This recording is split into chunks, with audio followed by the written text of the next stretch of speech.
This is Gloria again. I hope you are all doing great, and I am really excited about this video. I love that the MagLab opens its doors each year to the general public to share just a little bit of their science with us.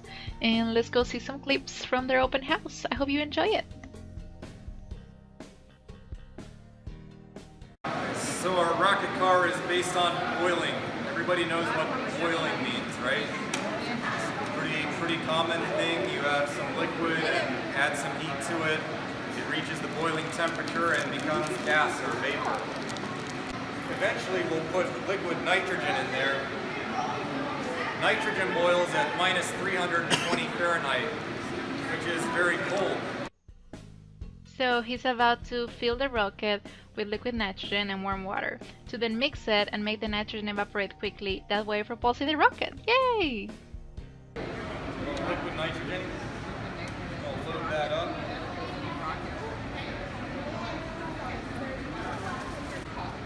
This is just hot water, but the extra heat makes the nitrogen boil away quicker, and well, things tend to get more exciting, so I'll put that in there too.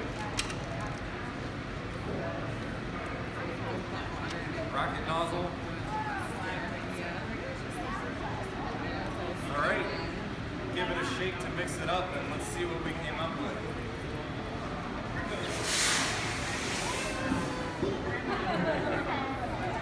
Needs better brakes.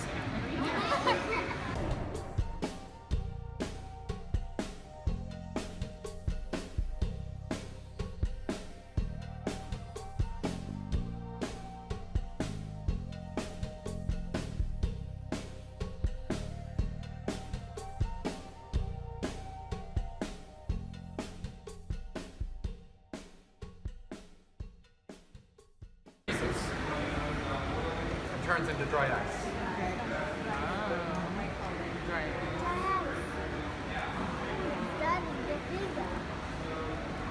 So this one we have a bell. It's a lead bell with a rubber stopper. Both materials are very soft, so when you shake it at room temperature, you don't hear it. Pull it down into liquid nitrogen, and both materials get hard, and it now produces bell sound.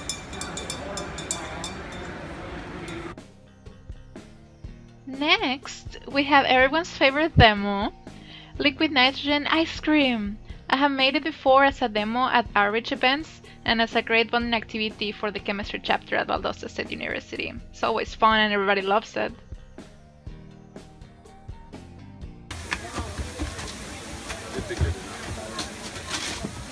This slide makes like little rings. There's like bubbles and Shouldn't or should? again? Shouldn't make bubbles? Yeah, I think the pouring makes the bubbles make the little rocks. Let me know if you want to change spot. You're good at stirring. Yeah, I think you're better at stirring and be better at pouring. The next demo has a superconductor levitating on top of a magnetic track. Can you see that gap? Yeah, it's levitating. This is called quantum magnetic levitation, and it's achieved by cooling down a superconductor using liquid nitrogen. I have a couple of links below that you can explain it better.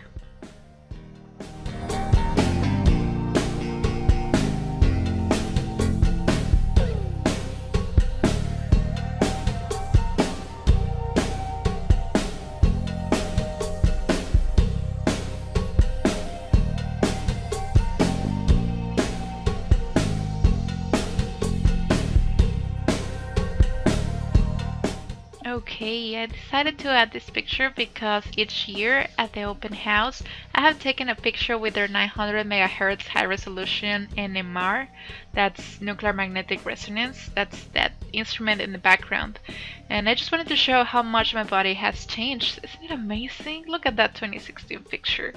I can't believe it, I just can't believe it.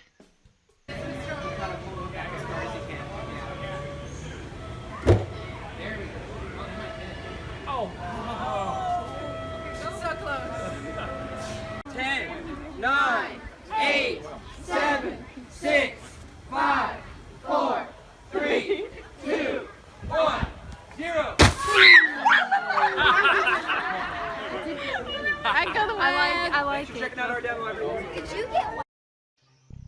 This is another one of my favorite demos. Rayleigh's Confectionery makes superconductor hard candy for the public and explains the process. Rayleigh's Confectionery is a local Tallahassee business, but they sell their products in over 60 retailers from Vancouver to Miami, in Whole Foods markets and mom and pop boutiques. I got that from their website. Check them out, they have all shapes and flavors. If it's too hot, what's going to happen is it's still just going to flow and move and be sticky, and I won't hold its shape. So I'm looking kind of like to hit a sweet spot as far as temperature goes. And so what I'm doing is I'm allowing it kind of ooze out, and I'm folding the sections that are touching the table into the center because I want a really even temperature. The sun emits white light, and there's no real actual color to this candy. There's a little bit of a yellowish color from the cooking, but there's no actual color added. It appears to be white. Now, in a second, I'm going to take a chunk of this and a chunk of this, a little bit more white. I'm going to stretch those together.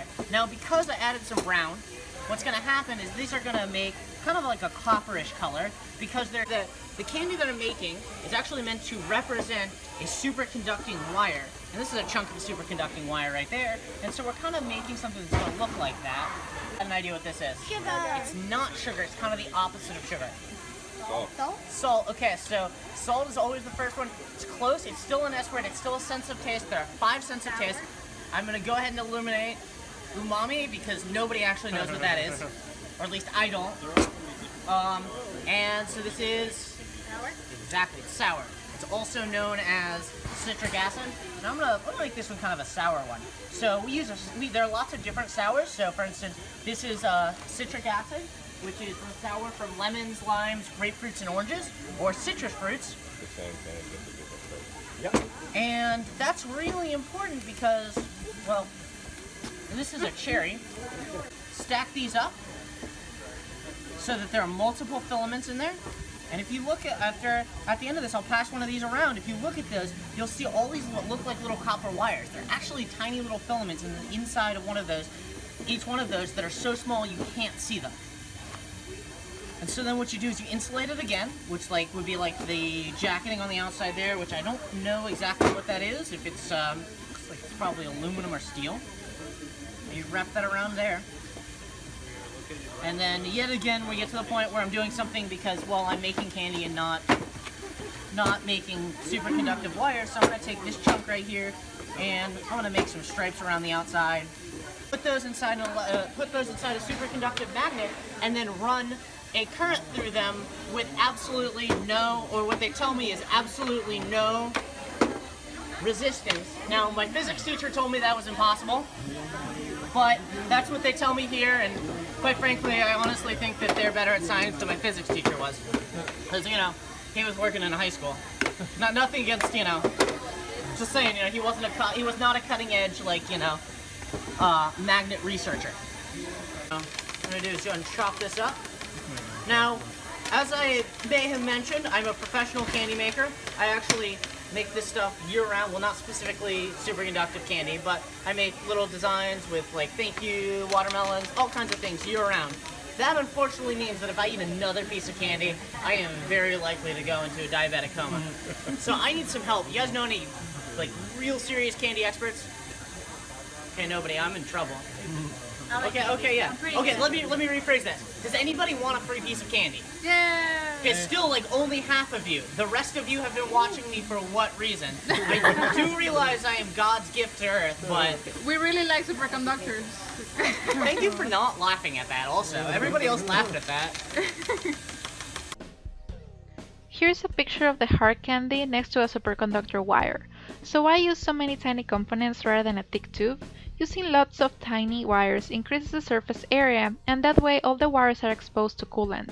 The design allows heat generated by the magnet to be removed quickly, which enables the magnet to be extremely stable. The picture with the blue background is actually what they use at the mag lab.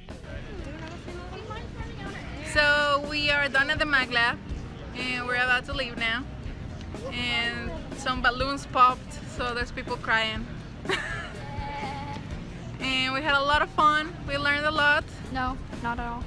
We met some funny people that said they were not here for the science. I don't know who were the why they came then, but it was really nice. You can stand. I can still get it.